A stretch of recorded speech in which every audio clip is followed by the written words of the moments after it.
Hello, ഇന്നത്തെ കഥയിലേക്ക് എല്ലാവർക്കും സ്വാഗതം. അങ്ങനെ ജലജയുടെ അബിയുടെ മൊത്തം പ്രതീക്ഷയും തകരുകയാണ്. വെറും ഒരു പല്ലിയെ കണ്ടിട്ടായിരുന്നു നവ്യ നിലവിളിച്ചിട്ടുണ്ടായിരുന്നത്. ആ ശബ്ദം കേട്ടിട്ട് പോയപ്പോൾ വിചാരിച്ചത് നവ്യക്ക് എന്തോ പ്രശ്നങ്ങളായി, ബ്ലീഡിങ് ആയി, കുഞ്ഞു പോയി എന്നൊക്കെ വിചാരിച്ചിട്ടാണ് രണ്ടുപേരും ചെന്നിട്ടുണ്ടായിരുന്നത്. അപ്പോൾ ഒന്നും സംഭവിച്ചിട്ടില്ല എന്ന് പറഞ്ഞപ്പോൾ രണ്ടുപേർക്കും വീണ്ടും ദേഷ്യമാവുകയാണ്. അതിനുശേഷം ജലജ വായിൽ വന്നത് എന്തൊക്കെയോ പറയുന്നുണ്ട്, നയനയും നവ്യയും ചേർത്തുകൊണ്ട് നിങ്ങൾ രണ്ടുപേരുമാണ് ഏറ്റവും വലിയ അപകടകാരികൾ എന്നൊക്കെ പറഞ്ഞിട്ടാണ് പോകുന്നത്. അതിനിടയിൽ അബിയെ വിളിക്കാനും മറന്നില്ല. എടാ മണ്ട എന്തോന്നും പറഞ്ഞിട്ട് അബി പിന്നാലെ ചെല്ലുകയാണ്. അപ്പം ജലജ പറയുന്നുണ്ട്, നിന്നെ ഞാൻ പേര് വിളിച്ചതാ, എൻ്റെ നാവിൽ ഏതാണ്ടൊക്കെ വരുന്നുണ്ട്, അത് ഞാൻ പറയുന്നില്ല. അമ്മ വഴക്ക് പറഞ്ഞതിൻ്റെ ദേഷ്യത്തിൽ നവ്യയുടെ അടുത്ത് വന്നിട്ട് ദേഷ്യത്തോട് അബി പറയുന്നുണ്ട്, എടി ഒരു പല്ലിയെ കണ്ടപ്പോൾ നീ ഇങ്ങനെ, ഇതിനേക്കാളേറെ ബാത്റൂമിൽ ഒരു പാമ്പിനെ കണ്ടിരുന്നെങ്കിലോ? അപ്പം നവ്യ പേടിയോടെ പറയുന്നുണ്ട്, ആ എങ്കിൽ ഞാൻ ബോധം കെട്ടേനെ. അപ്പം അബി മനസ്സിൽ വിചാരിക്കുന്നുണ്ട്, മിക്കവാറും ഈ മുറിക്കകത്തൊരു പാമ്പിനെ കയറ്റേണ്ടി വരുന്ന തോന്നുന്നേ. അപ്പം നവ്യ ബെഗ് ചെയ്യാണ്, പ്ലീസ് അബി ഒന്ന് ആ പല്ലി എടുത്ത് കളാ. അപ്പം അബി ദേഷ്യത്തോടെ പറയുന്നുണ്ട്, എനിക്ക് പറ്റില്ല എന്ന് പറഞ്ഞില്ല. എന്നിട്ട് അബി പുറത്തേക്ക് ഇറങ്ങാൻ നോക്കുമ്പോഴേക്കും നവ്യ കൈ കയറി പിടിച്ചിട്ട് പറയുന്നുണ്ട്, ദേ അബി എൻ്റെ വയറ്റിലൊരു കുഞ്ഞുള്ളതാ, ഈ സമയത്ത് ഞാനിങ്ങനെ പേടിക്കാനൊന്നും പാടില്ല. ഇതൊക്കെ ജലജ മാറി നിന്ന് പുറത്തുനിന്ന് കേൾക്കുന്നുണ്ടായിരുന്നു. പക്ഷെ അതൊന്നും അബിയെ കുലുക്കിയിട്ടുണ്ടായിരുന്നില്ല. അബി പിന്നെയും ദേഷ്യത്തോടെ പുറത്തേക്ക് പോകാൻ നോക്കുകയാണ്. അപ്പം നവ്യ പിന്നിൽ നിന്ന് വിളിച്ചു പറയുന്നുണ്ട്, അബി ഞാനിത് മുത്തശ്ശനോട് പറഞ്ഞു കൊടുക്കുവേ. അത് കേട്ട അബി പേടിച്ചിട്ട് പറയുന്നുണ്ട്, ഓ നാശം പിടിക്കാനായിട്ട്, മനുഷ്യനെ ജീവിക്കാനും സമ്മതിക്കില്ല. എന്നിട്ട് ബാത്റൂമിലേക്ക് പോയിട്ട് ആ പല്ലി അവിടുന്ന് മാറ്റി കൊടുക്കുകയാണ്. അബി ബാത്റൂമിൽ പോകുന്ന സമയത്ത് നവ്യ ചിന്തിക്കുന്നുണ്ട്, ചില നേരത്ത് അവൻ സ്നേഹം കാണിക്കും, ചില നേരത്ത് അതിനേക്കാളും ദേഷ്യ. സത്യത്തിൽ ഇവൻ എന്താണെന്ന് എനിക്ക് പിടികിട്ടുന്നില്ലല്ലോ. അതേസമയം അബി ജലജയും കൂടെ സംസാരിച്ച് വരികയാണ്. അബി പറയുന്നുണ്ട്, ആ ഡോക്ടർ തന്ന മരുന്നിന് എന്തോ കുഴപ്പമുണ്ട് അമ്മേ, അല്ലെങ്കിൽ അയാൾ വെറുതെ കള്ളം പറയുക. അപ്പം ജലജ പറയുന്നുണ്ട്, അതിന് വഴിയില്ല മോനെ. എന്നിട്ട് അവൾക്കൊരു കുഴപ്പമില്ലല്ലോ, അവൾ വല്ല പാറ്റിയോ പല്ലയോ കണ്ടിട്ടല്ലേ നിലവിളിക്കുന്നത്. അപ്പം ജലജ സങ്കടത്തോടെ പറയാണ്, ഞാൻ കരുതി ഇന്നത്തോടെ എല്ലാം കഴിഞ്ഞു എന്ന്. അപ്പം അബി ദേഷ്യത്തോടെ പറയുന്നുണ്ട്, അല്ലെങ്കിൽ തന്നെ ആ മരുന്ന് കഴിച്ചു കഴിഞ്ഞാൽ 1-2 മണിക്കൂറിനുള്ളിൽ കുഴപ്പമുണ്ടാവുന്നല്ലേ ഡോക്ടർ പറഞ്ഞത്. ഇതിപ്പോൾ ഒരു ദിവസം കഴിഞ്ഞിട്ട് അവൾക്ക് ഒരു കുഴപ്പമില്ലല്ലോ. ഷേ എന്ത് കുഞ്ഞാണോ അവളുടെ വയറ്റിൽ കിടക്കുന്നത്. അപ്പം അബിയും പറയുന്നുണ്ട്, അവളുടെ വയറ് എന്തുകൊണ്ടാണ് ഉണ്ടാക്കിയതെന്ന് ഞാനും ചിന്തിക്കുന്നത്. ഇതെന്തായാലും ഇങ്ങനെ പോയാൽ ശരിയാവില്ല. ജലജ ദേഷ്യത്തോടെ പറയാണ്. അപ്പം അബി പറയാണ്, അമ്മ ആദ്യം ആ ഡോക്ടറെ വിളിച്ച് 2 വർത്താനം പറ, മനുഷ്യനിങ്ങനെ പറ്റിക്കല്ലേന്നും പറ. അപ്പം ജലജ ടെൻഷനോട് കൂടി പറയുന്നുണ്ട്, ഷോ അയാളോട് വഴക്കിനും വക്കാണത്തിനും ഒന്നും ഞാനില്ല. അങ്ങനെ ചെയ്താൽ അയാൾ അതൊക്കെ ഇവിടെയുള്ളവരെ അറിയിച്ചാലോ? അങ്ങനെ അറിഞ്ഞാലേ നിന്റെ മുത്തശ്ശൻ നമ്മളെ പുറത്താക്കുന്നുള്ള കാര്യം ഉറപ്പാ. അപ്പം അബി ആകെ സങ്കടത്തിൽ പറയുന്നുണ്ട്, എന്നാൽ ഇതൊരു വല്ലാത്ത ടെൻഷനായി. ഇന്നലെ ഡിന്നറിൻ്റെ സമയത്തും ചെറിയൊരു പ്രതീക്ഷയുണ്ടായിരുന്നു. അവൾ ഇടക്ക് മനം പുരട്ടിയിട്ട് വാഷ്റൂമിലേക്ക് ഓടിപ്പോയപ്പോൾ അതിനും കുറച്ചു നേരത്തെ ആയുസ് മാത്രമേ ഉണ്ടായിരുന്നുള്ളൂ. അപ്പം ജലജ പറയുന്നുണ്ട്, എന്തായാലും ഞാൻ ആ ഡോക്ടറെ ഒന്ന് വിളിക്കട്ടെ. നയന മുറിയിലേക്ക് വന്ന സമയത്ത് ആദർശ് നല്ല ബോധമില്ലാതെ ഉറങ്ങുകയാണ്. അപ്പം നയന വിചാരിക്കുന്നുണ്ട്, രാത്രിയിൽ എല്ലാ പരാക്രമവും കഴിഞ്ഞ് വന്ന് ഉറങ്ങുന്നത് കണ്ടില്ലേ, പാവം. അതിനുശേഷം ആദർശിൻ്റെ ഇടയിലെ കൂടെ പോയിട്ട് നയന അവളുടെ ഫോൺ എടുക്കുകയാണ്. എന്നിട്ട് ഫോൺ എടുത്തതിന് ശേഷം പറയുന്നുണ്ട്, മനസ്സിൽ വിചാരിക്കുകയാണ്, അത്ര പാവമൊന്നും അല്ല, മനസ്സിനകത്ത് എന്താണെന്ന് പറയാൻ പറ്റുന്നില്ല, എൻ്റെ കാര്യത്തിൽ മാത്രം നിലപാടില്ല, ഒരു സെൽഫി എടുക്കാം എന്ന് പറഞ്ഞിട്ട് ഞാൻ അവിടെ നിന്ന് ഉറങ്ങുന്ന ആദർശിനെ ചേർത്തിട്ട് സെൽഫി എടുക്കുകയാണ്. അതിനുശേഷം ഫോൺ തിരിച്ച് അവിടെ തന്നെ വെക്കാൻ വേണ്ടി ശ്രമിക്കുമ്പോഴേക്കും പെട്ടെന്ന് കാല് തടഞ്ഞ് ആദർശിൻ്റെ മേലേക്ക് വീഴുകയാണ്. അപ്പം ഞാൻ ആദർശിൻ്റെ മേലെ തന്നെ അവിടെ കിടക്കുകയാണ്, നെഞ്ചിൻ്റെ മുകളിലായിട്ട് തന്നെ കിടക്കുകയാണ്. പെട്ടെന്ന് ആദർശിൻ്റെ ഉറക്കം ഞെട്ടുന്നുണ്ട് ഞാൻ മേലേക്ക് വീണപ്പോഴേക്കും. അപ്പം ഞാൻ എഴുന്നേറ്റിട്ട് പറയും, കൊള്ളാം കേട്ടോ. അപ്പോൾ ആദർശ് പറയും, സോറി എന്താ സംഭവിച്ചതെന്ന് എനിക്ക് മനസ്സിലായില്ല. അപ്പം ഞാൻ ചിരിച്ചുകൊണ്ട് പറയാണ്, എനിക്കെല്ലാം മനസ്സിലായി, രാത്രിയിൽ മുത്തം തരുന്നു, പകൽ കെട്ടിപ്പിടിക്കുന്നു. അപ്പം ആദർശ് പറയുന്നുണ്ട്, ഞാൻ അറിഞ്ഞുകൊണ്ടല്ല ഒന്നും ചെയ്തത്, ഓരോന്ന് ചെയ്തിട്ട് അറിഞ്ഞില്ല എന്ന് പറഞ്ഞാൽ മതിയല്ലോ. അപ്പം മറുപടി ഒന്നും പറയാതെ ആദർശ് കിടക്കുകയാണ്, കാരണം അവൻ എന്താ ചെയ്തതെന്ന് അവന് തന്നെ ഓർമ്മയില്ല. അപ്പം ഞാൻ പറയുന്നുണ്ട്, ഇന്നലെ വരെ കുഴപ്പമൊന്നുമില്ലായിരുന്നു, ഇപ്പോൾ ആരോ ഉപദേശിച്ചിട്ടാ ഇങ്ങനെയൊക്കെ ചെയ്യുന്നത്. അപ്പം ദേഷ്യത്തോട് ആദർശ് പറയുന്നുണ്ട്, ദേ നീ വെറുതെ അനാവശ്യം പറയല്ലേ, എന്തായാലും അനാവശ്യം കാണിച്ചു കഴിഞ്ഞു. അതെ, ഒരു ഉമ്മയുടെ കടം ബാക്കിയുണ്ട്, ഇപ്പോൾ ദേ കെട്ടിപ്പിടിക്കുകയും ചെയ്തു. അങ്ങനെ 2 കടാണ് ബാക്കി, അതെനിക്ക് വീട്ടിയേ പറ്റൂ. ആദർശിൻ്റെ മേലെ കിടന്നിട്ട് തന്നെയാണ് നയന സംസാരിക്കുന്നത്.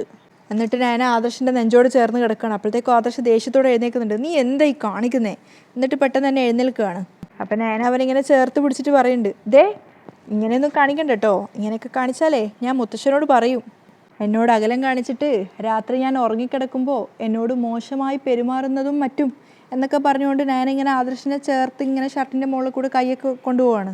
അപ്പോൾ ആദർശ് ദേഷ്യത്തോടെ പറയുന്നുണ്ട്, നിനക്ക് എന്തിൻ്റെ കേടാ? അപ്പം ഞാൻ ഒന്നുകൂടെ ചേർന്നിരുന്നിട്ട് പറയും, എനിക്കൊരു കുഴപ്പമില്ല, ആദർശേട്ടനാണ് കുഴപ്പം.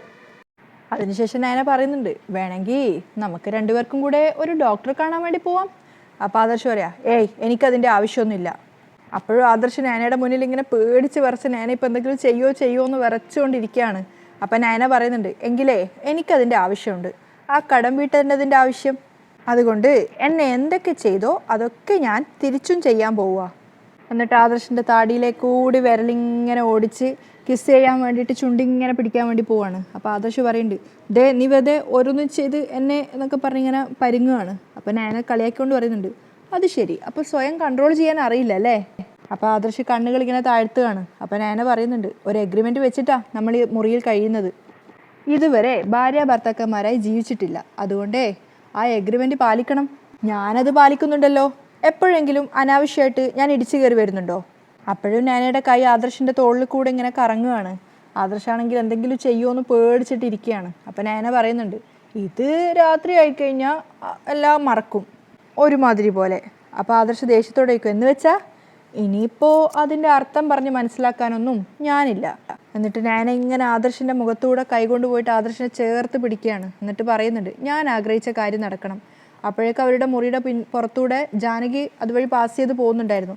അപ്പോൾ ആദർശ് പറയുന്നുണ്ട്, എടി എന്നൊക്കെ പറഞ്ഞിട്ട് ശ്രമിക്കുകയാണ് നയനൊന്നും ചെയ്യാതിരിക്കാൻ വേണ്ടിയിട്ട്. എന്നിട്ട് നയന കിസ് ചെയ്യാൻ വേണ്ടിയിട്ട് ആദർശിൻ്റെ കഴുത്തിന് അരികിലേക്ക് പോകുന്നുണ്ട്. അതായത് പുറമേ നോക്കുന്ന ഒരാൾ നോക്കുമ്പോൾ അവർ ലിപ് ലോക്കൊക്കെ ചെയ്യുന്നത് പോലെ തോന്നും. അപ്പോൾ ജാനകി വിചാരിക്കുന്നുണ്ട്, വാതിൽ തുറന്നിട്ടിട്ട് ഈ പിള്ളേർ എന്തൊക്കെ കാണിക്കുന്നേ, ഒരു ദിവസം പോലും ധൈര്യത്തോടെ ഇതിലൂടെ വരാൻ പറ്റില്ല, ഷോ. എന്നിട്ട് അവർ ഈർഷ്യയോട് കൂടിയാണ് അവിടെ നിന്ന് ഇറങ്ങി പോകുന്നത്. അപ്പോഴേക്കും കിസ് ചെയ്യാതെ നയന ഇങ്ങനെ ആദർശിനെ പ്രവോക്ക് ചെയ്തുകൊണ്ടിരിക്കുകയാണ്. അപ്പോൾ ആദർശ് ഇങ്ങനെ നയന എടുക്കുന്ന രക്ഷപ്പെടാൻ വേണ്ടിയിട്ട് കിടക്കയ്ക്ക് പിന്നാലെ പോയിക്കൊണ്ടേ ഇരിക്കുകയാണ്. വേണ്ട എന്ന് പറഞ്ഞത്. അപ്പോൾ നയന ഇങ്ങനെ പറയുന്നുണ്ട്, നിക്ക് ഇവിടെ എന്നൊക്കെ പറഞ്ഞ് ആദർശിൻ്റെ തല ഇങ്ങനെ ചേർത്ത് പിടിക്കുകയാണ്. എന്നിട്ട് അവസാനം ആദർശ് ആ ബെഡിന് അരികിലേക്ക് ചാരി ഇരുന്നപ്പോൾ പിന്നെ നയന മെല്ലെ അരികിലേക്ക് പോയിട്ട് ആദർശിൻ്റെ കവിളിലേക്ക് കിസ് ചെയ്യാൻ വേണ്ടി പോവുകയാണ്. അപ്പോൾ ആദർശ് ഇങ്ങനെ കണ്ണുകൾ അടച്ചു പിടിച്ചിരിക്കുകയാണ്, ഞാൻ ഇപ്പോൾ കിസ് ചെയ്യുമെന്ന് പേടിച്ചിട്ട്. അപ്പോൾ നയന ഏകദേശം അടുത്തെത്തിയതിന് ശേഷം പിന്നെ പറയും, അല്ലെങ്കിൽ ഇപ്പോൾ വേണ്ട, ഈ കടം തൽക്കാലം ഇങ്ങനെ തന്നെ നിൽക്കട്ടെ, അതിനെ നല്ലൊരു അവസരം വരുമ്പോൾ ഞാൻ തന്നെ വീട്ടിക്കൊള്ളാം. അപ്പോൾ ആദർശ് പറയുന്നുണ്ട്, നീ ഇപ്പം എന്നെ ഒരുപാട് ബ്ലാക്ക് മെയിൽ ചെയ്യുന്നുണ്ട് കേട്ടോ. ഞാൻ അതിന് ബ്ലാക്ക് മെയിലൊന്നും ചെയ്യുന്നില്ല. എൻ്റെ സ്ഥാനത്ത് വേറെ ഏതെങ്കിലും ഒരു പെൺകുട്ടിയാണെങ്കിൽ ഇപ്പോൾ ഇവിടെ എന്തൊക്കെയായിരിക്കും സംഭവിക്കുന്നത്? കല്യാണം കഴിഞ്ഞിട്ട് മാസങ്ങൾ കഴിഞ്ഞു, എന്നിട്ട് ഇതുവരെ ഒരു സ്ത്രീക്ക് ഒരു ഭാര്യയ്ക്ക് ആവശ്യമുള്ള എന്തെങ്കിലും വേണമെന്ന് ഞാൻ പറഞ്ഞിട്ടുണ്ടോ? ആദർശ് മറുപടിയൊന്നും ഇല്ലാതെ നയന പറയുന്നത് കേട്ട് നിൽക്കുകയാണ്. അപ്പം നയന ചോദിക്കുന്നുണ്ട്, എൻ്റെ അവകാശങ്ങൾ ആദർശേട്ടൻ്റെ മേൽ ഞാൻ അടിച്ചേൽപ്പിച്ചിട്ടുണ്ടോ? തീർത്തും മാന്യമായിട്ടാണ് ഞാൻ ഈ മുറിയിൽ കഴിയുന്നത്, അപ്പോൾ അതേ മാന്യത തിരിച്ചും വേണം. അപ്പോൾ ആദർശ് കുറച്ച് പതറിക്കൊണ്ട് പറയുന്നുണ്ട്, സത്യമായിട്ടും അറിഞ്ഞുകൊണ്ട് ചെയ്യുന്നതല്ല ഞാനൊന്നും. അപ്പോൾ നയന ദേഷ്യത്തോടെ പറയാണ്, അറിഞ്ഞുകൊണ്ടായാലും അറിയാതെ ആയാലും ആദർശേട്ടൻ്റെ ബെഡിൽ കിടന്നോന്ന് പറഞ്ഞതിൽ ചില ദുരുദ്ദേശങ്ങളില്ലേന്ന് എനിക്കിപ്പോൾ ഒരു സംശയമുണ്ട്. അപ്പോൾ ആദർശ് ബെഡിൽ നിന്ന് ചാടി എഴുന്നേക്കാണ്. ഇതുവരെ ഒരു പെൺകുട്ടിയുടെ അനുവാദം ഇല്ലാതെ ഞാൻ അവളുടെ ശരീരത്തിൽ തൊട്ടിട്ട് പോലും ഇല്ല. അപ്പം നയന തിരിച്ചു ചോദിക്കുന്നുണ്ട്, അപ്പം അനുവാദത്തോടെ സ്പർശിച്ചിട്ടുണ്ടല്ലേ? അപ്പോൾ ആദർശ് ദേഷ്യത്തോടെ പറയുന്നുണ്ട്, അതിനുള്ള സാഹചര്യം ഇതുവരെ ഉണ്ടായിട്ടില്ല, ബിസിനസ്സിൻ്റെ തിരക്കിനിടയിൽ ഞാൻ പ്രണയിക്കാനൊന്നും പോയിട്ടില്ല. അപ്പം നയന പറയുന്നുണ്ട്, അതുതന്നെയാണ് എൻ്റെ അവസ്ഥ. വീട്ടിലെ കഷ്ടപ്പാടിനിടയിൽ പ്രണയിക്കാൻ എനിക്ക് സമയം കിട്ടിയില്ല. അവസാനം കിട്ടിയതോ പ്രേമം എന്ന വാക്കുമായിട്ട് ഒരു ബന്ധവും ഇല്ലാത്ത ഒരാളെ. അപ്പോൾ ആദർശ് പെട്ടെന്ന് പറയാണ്, എൻ്റെ മനസ്സിൽ സ്നേഹമൊക്കെ ഉണ്ട്. അത് കേൾക്കുന്ന സമയത്ത് നയന ദേഷ്യത്തോടെ പറയുന്നുണ്ട്, അതെ, ഉള്ളിൽ വെച്ചുകൊണ്ട് നടന്നോ, അല്ലെങ്കിലേ എവിടെയെങ്കിലും വെച്ച് പൂട്ടിക്കോ. അപ്പോൾ ആദർശ് ഒന്നും പറയാതെ നയനയെ തന്നെ നോക്കി നിൽക്കുകയാണ്. അപ്പം നയന പറയുന്നുണ്ട്, പല കുടുംബങ്ങളിലും ആണും പെണ്ണും തമ്മിൽ പരസ്പരം ധാരണയില്ലാതെ പോകുന്നത് ഈ സ്നേഹത്തിൻ്റെ പേരിലാണ്. അതിനും ആദർശിന് മറുപടി ഒന്നും ഇല്ലായിരുന്നു. കാരണം നയന പറയുന്നത് സത്യമാണെന്നുള്ളത് അവന് തന്നെ അറിയുന്ന കാര്യങ്ങളാണ്. അപ്പം നയന പറയുന്നുണ്ട്, സ്നേഹം പ്രകടിപ്പിക്കാനുള്ളതാ, പ്രത്യേകിച്ചും പെൺകുട്ടികളുടെ കാര്യത്തിൽ. അപ്പോൾ ആദർശ് തലതാഴ്ത്തി നിൽക്കുകയാണ്. അപ്പം നയന പറയുന്നുണ്ട്, അത് ഇനിയെങ്കിലും ഒന്ന് മനസ്സിലാക്കിക്കോ. ഒന്നും മറുപടി പറയാനില്ലാതെയാണ് ആദർശ് നയന പറയുന്നത് അത്രയും കേട്ട് നിൽക്കുന്നത്. എന്നിട്ട് നയന ദേഷ്യത്തോടെ മുറിയിൽ നിന്ന് ഇറങ്ങി പോവാണ്. ആകെ മൊത്തം ചമ്മിയൊരവസ്ഥയിൽ ആദർശയുടെ ബെഡിൽ കയറിയിരിക്കുകയാണ്. ജലജ നേരെ പോയി ഡോക്ടർ കോൾ ചെയ്യുന്നുണ്ടായിരുന്നു. ഡോക്ടറെ, അന്ന് തന്ന മരുന്ന് കൊണ്ട് ഒരു പ്രയോജനം ഉണ്ടായില്ല. അപ്പോൾ അയാൾ തിരിച്ചു പറയുന്നുണ്ട്, ഒരു ഡോക്ടർ ചെയ്യാൻ പാടില്ലാത്ത കാര്യമായിട്ടും ജലജയുടെ കഥകൾ കേട്ടിട്ട് മാത്രമാണ് ഞാൻ അങ്ങനെ ഒരു കാര്യം ചെയ്തു തന്നത്. പക്ഷേ അതുകൊണ്ടൊരു പ്രയോജനം ഉണ്ടായില്ല ഡോക്ടർ, ജലജ സങ്കടത്തോടെ പറയാണ്. അപ്പോൾ അയാൾ തിരിച്ചു പറയുന്നുണ്ട്, എനിക്കത് വിശ്വസിക്കാൻ പറ്റുന്നില്ല ജലജെ. ആ മരുന്ന് ഉള്ളിൽ ചെന്ന് കഴിഞ്ഞാൽ നിങ്ങൾ ആഗ്രഹിച്ചതുപോലെ 1 മണിക്കൂറിനുള്ളിൽ എല്ലാം നടക്കേണ്ടതാണ്. പക്ഷേ നടന്നില്ലല്ലോ. എങ്കിൽ അവൾ ആ മരുന്ന് കഴിച്ചു കാണില്ല, ഡോക്ടർ പറയാണ്. എൻ്റെ ഡോക്ടറെ, ഞാനാണ് ആ മരുന്ന് അവൾക്ക് ജ്യൂസിനകത്ത് കലക്കി കൊടുത്തത്.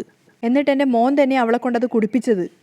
പിന്നെ അത് കഴിച്ചില്ലെന്ന് പറഞ്ഞാൽ എങ്ങനെ അംഗീകരിക്കും? അപ്പോൾ ഡോക്ടർ ഇങ്ങനെ ആലോചനയോട് കൂടി കേട്ട് നിൽക്കുകയാണ് ജലജ പറയുന്നത്. അപ്പം തിരിച്ച് ഡോക്ടറൊന്നും പറയാത്തത് കേട്ടപ്പോൾ ജലജ വിളിച്ചുകൊണ്ടിരിക്കുന്നുണ്ട്, ഹലോ ഡോക്ടർ. അപ്പോൾ കുറച്ച് നേരത്തെ ആലോചനയ്ക്ക് ശേഷം ഡോക്ടർ പറയാണ്, അങ്ങനെയെങ്കിൽ അവൾ പ്രഗ്നൻ്റ് ആയിരിക്കില്ല. അത് കേട്ടപ്പോൾ ജലജയ്ക്ക് ശരിക്കും ഷോക്കായി പോവാണ്. ഡോക്ടറോട് ചോദിക്കുന്നുണ്ട്, എന്തൊക്കെയാണ് ഡോക്ടർ ഈ പറയുന്നേ? അവൾക്കിപ്പോൾ നന്നായിട്ട് വയറ് വെച്ചിട്ടുണ്ട്, കുഞ്ഞ് വളർന്നുകൊണ്ടിരിക്കുക. അപ്പോൾ ഡോക്ടർ പറയുന്നുണ്ട്, അതേ പറ്റുമെന്ന് എനിക്കറിയില്ല. ആ മരുന്ന് ഉള്ളിൽ ചെന്നിട്ടുണ്ടെങ്കിൽ ഉറപ്പായിട്ടും അവളിപ്പോൾ ഹോസ്പിറ്റലിലായിരിക്കും. ഒരു കാര്യം ചെയ്യ്, അവൾ മാസാമാസം ചെക്കപ്പിന് പോകുന്നില്ലേ, അതിൻ്റെ റിപ്പോർട്ടൊന്ന് പരിശോധിക്ക്. സ്കാനിങ് റിപ്പോർട്ട് ഉൾപ്പെടെ എല്ലാം അതിനകത്ത് സത്യം ഉണ്ടാവും. അപ്പോൾ ജലജ പറയുന്നുണ്ട്, ഞങ്ങളുടെ ഫാമിലി ഡോക്ടറിനെയാണ് അവൾ കാണുന്നത്. പേഷ്യൻറ്റും ഡോക്ടറും തമ്മിലൊരു മാനസിക അടുപ്പമുണ്ടെങ്കിൽ പേഷ്യൻറ്റിനൊപ്പം ഡോക്ടറും നിന്നെന്ന് വരാം. ഇപ്പോൾ ജലജ എൻ്റെ സുഹൃത്തായതുകൊണ്ട് മാത്രമാണ് ഞാൻ ജലജയ്ക്ക് വേണ്ടി ചെയ്യാൻ പാടില്ലാത്ത കാര്യങ്ങൾ ചെയ്തത്. അതുപോലെ നിങ്ങളുടെ ഫാമിലി ഡോക്ടർക്കും ഈ നവ്യയോട് എന്തെങ്കിലും സിമ്പതി തോന്നിയിട്ടുണ്ടെങ്കിൽ ആ റിപ്പോർട്ട് മറച്ചു വെച്ചെന്ന് വരാം. അതുകൊണ്ടാണ് ഞാൻ പറഞ്ഞത് റിപ്പോർട്ട് പരിശോധിക്കാൻ. അതുപോലെ ആ റിപ്പോർട്ട് കിട്ടിക്കഴിഞ്ഞാൽ ആ റിപ്പോർട്ടിൻ്റെ ഫോട്ടോ ഒന്നെടുത്ത് എനിക്ക് സെൻഡ് ചെയ്യണം. ജലജ കേട്ട വാർത്തകളൊന്നും വിശ്വസിക്കാനാവാതെ ഡോക്ടറോട് ശരി സർ എന്ന് പറഞ്ഞിട്ടാണ് കോൾ കട്ട് ചെയ്യുന്നത്. കോൾ കട്ട് ചെയ്യുമ്പോഴേക്കും അബി അങ്ങോട്ടേക്ക് വരുന്നുണ്ട്. എന്താ അമ്മേ? അയാൾ പറയുന്നത് ആ മരുന്ന് അകത്ത് ചെന്ന് കഴിഞ്ഞാൽ ഉറപ്പായിട്ടും 2 മണിക്കൂറിനുള്ളിൽ കുഞ്ഞു പോകുന്നാ. എന്നിട്ടൊന്നും പോയില്ലല്ലോ, അബി ദേഷ്യത്തോടെ ചോദിക്കുകയാണ്. അപ്പം ജലജ പറയുന്നുണ്ട്, അതിനും അയാൾ മറുപടി പറഞ്ഞു, അവൾ പ്രഗ്നൻ്റ് അല്ലെന്ന്. അപ്പോൾ അബി ദേഷ്യത്തോടെ ചോദിക്കുന്നുണ്ട്, എന്ത് വിഡിത്ത അയാൾ ഈ പറയുന്നത്? അതാ എനിക്കും മനസ്സിലാവാത്തത്. ജലജ പറയാ, എന്തായാലും അവളുടെ റിപ്പോർട്ടൊന്ന് പരിശോധിക്കണം. നീയൊരു മണ്ടനായതുകൊണ്ടാണ് ഇതൊന്നും നോക്കാത്തത്. സ്വന്തം ഭാര്യ ആപ്പിൾ ജ്യൂസ് കുടിക്കില്ലെന്ന് പോലും നിനക്കറിയില്ലല്ലോ. പെട്ടെന്ന് ഓർത്തെടുത്തതുപോലെ അബി പറയാണ്, അല്ലമ്മേ, ഡോക്ടർ പറഞ്ഞതിൽ കാര്യമുണ്ടെന്ന് എനിക്ക് തോന്നുന്നത്. അവളിൽ അമ്മയാവാൻ പോകുന്ന ഒരു പെണ്ണിൻ്റെ ഒരു പ്രയാസങ്ങളും ഞാനിതുവരെ കണ്ടിട്ടില്ല. അപ്പോൾ ജലജ തിരിച്ചു ചോദിക്കുന്നുണ്ട്, അപ്പോൾ പിന്നെ അവളുടെ വയറ്റിൽ കിടക്കുന്നത് മരക്കഷ്ണാണോ? ജലജ ആകെ മൊത്തം കൺഫ്യൂഷനിലാവുകയാണ്. എടാ, അവളുടെ വയറ്റിലൊരു കുഞ്ഞുണ്ട്, അതിൽ തർക്കമൊന്നും വേണ്ട. പിന്നെ അതിനി വിഷം കുടിക്കുന്ന കുഞ്ഞാണോ എന്നുള്ള കാര്യത്തിൽ സംശയമുള്ളൂ.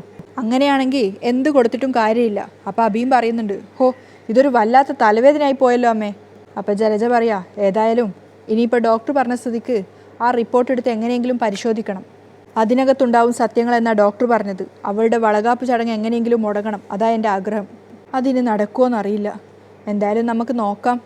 സങ്കടപ്പെട്ടുകൊണ്ടാണ് ജലജ അവിടുന്ന് പോകുന്നത്. അപ്പോൾ ആ റിപ്പോർട്ട് എങ്ങനെയെങ്കിലും ഒന്ന് അടിച്ചു മാറ്റണം എന്നുള്ളൊരു ലക്ഷ്യത്തോടെയാണ് അബി അവിടെ കാത്തു നിൽക്കുന്നത്. ആദർശ് ഓഫീസിലെ ഫയലുകളൊക്കെ നോക്കിക്കൊണ്ടിരിക്കുമ്പോഴാണ് ദേവയാനി അങ്ങോട്ടേക്കൊരു ഗിഫ്റ്റും കൊണ്ട് വരുന്നത്. മോനെ, ഇത് നിനക്ക് വേണ്ടി വാങ്ങിയതാ. അപ്പോൾ ആദർശ് പറയുന്നുണ്ട്, അമ്മയ്ക്ക് എൻ്റെ ടേസ്റ്റുകളൊക്കെ അറിയാലോ, അതുകൊണ്ട് നോക്കേണ്ട ആവശ്യമൊന്നുമില്ല. എന്നാലും നോക്ക്, ഇത് നവ്യയുടെ വളകാപ്പിന് നീ ഇത് വേണം ഇടാൻ. കയ്യിലിരിക്കുന്ന ഒരു ഷർട്ടാന്നുള്ളത് ആദർശിന് മനസ്സിലാവുകയാണ്. അപ്പം ആദർശ് ചെറുതായിട്ടൊന്ന് ഞെട്ടുന്നുണ്ട്. കാരണം കുറച്ച് മുന്നേ നയന കൊടുത്തിട്ടുണ്ടായിരുന്നല്ലോ ഒരു ഷർട്ട്, അത് വേണം നവ്യയുടെ വളകാപ്പിനിടാന്ന് പറഞ്ഞിട്ട്. അപ്പം ദേവയാനി ചോദിക്കുന്നുണ്ട്, അത് പറഞ്ഞപ്പോൾ നീ എന്താ ഒന്ന് ഞെട്ടിയത്? ഏയ് ഒന്നുമില്ലമ്മേ. അപ്പോൾ ദേവയാനി അർത്ഥം വെച്ചുകൊണ്ട് ആദർശിനെ തന്നെ നോക്കി നിൽക്കുകയാണ്. അപ്പോൾ ആദർശ് മനസ്സിൽ വിചാരിക്കുകയാണ്, എൻ്റെ അമ്മോ, ഒരു കല്യാണം കഴിച്ചു കഴിഞ്ഞാൽ എന്തൊക്കെ സഹിക്കണം. അമ്മക്കും ഭാര്യയ്ക്കും ഇടയിൽ കിടന്നിട്ട് ഞങ്ങൾ ആണുങ്ങളിങ്ങനെ ശ്വാസം മുട്ടുവാണ്. ആദർശ് ഇങ്ങനെ കൺഫ്യൂഷനായിട്ട് ഇരിക്കുന്ന കണ്ടപ്പോൾ ദേവയാനി ചോദിക്കുന്നുണ്ട്, നിനക്കിത് ധരിക്കാൻ എന്തെങ്കിലും ബുദ്ധിമുട്ടുണ്ടോ? ഏയ് ബുദ്ധിമുട്ടൊന്നുമില്ല. അല്ല, നിൻ്റെ മുഖം കണ്ടപ്പോൾ എനിക്കങ്ങനെ തോന്നി.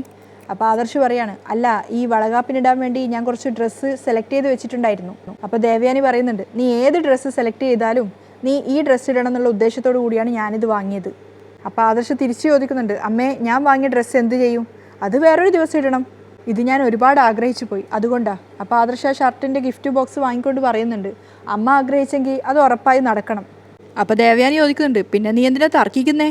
അല്ല, ഞാൻ തർക്കിച്ചതൊന്നുമല്ല.